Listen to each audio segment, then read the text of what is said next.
Really, the stewardship reasons for me, the most important ones in the current economic climate. Involving young people can actually really benefit the projects, and it can generate value. It can generate value in the short term, in more engagement, but also it can generate value in the long term, in better stewardship, retention of people, and eliminate a lot of those issues that might come up down the line in community engagement. Research is actually quite scant in that area. I mean, Arab's report on economic involvement of children is actually really good. It's part of the Cities Alive series.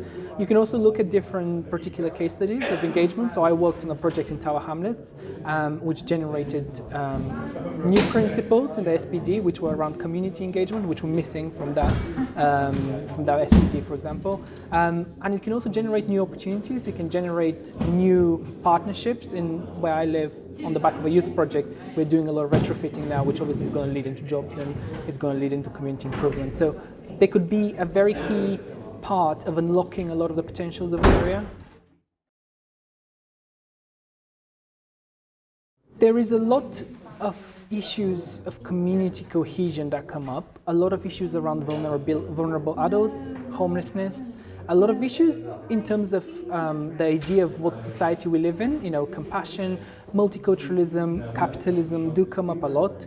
A lot of the times there's a lot of concern also with ecosystems. So, animal welfare has come up quite a lot. And I think these are all issues which traditionally we kind of underrepresent in the planning system. And young people can actually really bring that extra perspective and give us a bit of an evidence base to really come back to councils, to government, and to say, no, look, actually sections of society are really concerned about these specific issues. I think people forget that they were a young person once. Just go where the young people are. If you know there is a park that has a lot of skaters and a lot of young people, just go there and just ask them, do you want to be involved? If you're working on an area plan, go in the area and look at where the young people hang out, in the different locations. I mean, depending on the age group you want to involve, going through gatekeepers such as schools and universities is useful, but it can only get you to a certain point. And I think it's not going to unlock everything that you want to talk about. Going through more proactive ways in social media and actually going in the areas where they hang out is the best way to engage. Just don't be afraid of young people, I think. Just actually engage them. Yes, I think if you're working with economically disempowered individuals from whichever demographic, so in this case, obviously, by default of being under 18, most of the cases they wouldn't have an income, and specifically if you go in areas of low economic attainment, they won't have money. So you're taking away their time. These are people who are having A-levels, GCSEs, they're doing 10 things at the same time. You're taking away their time, pay them back. And I think that's kind of valid to any participatory process, really. Yes, quite a few. Statement of community involvement needs to be completely rethought, and I think having the idea of youth in there is good.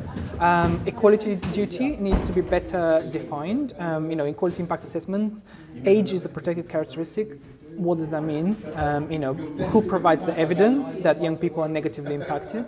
And I think, if I'm being more dreamy about it, having community planning officers, thinking about that ongoing relationship between the planner and the community, almost as a steward of that community, needs to be challenged. I think that's not happening at the moment. And also, ideally, actually having some young people on those planning committees.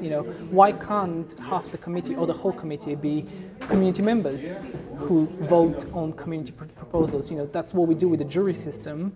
So why wouldn't we do that in the planning system as well? Why it always have to be the same people?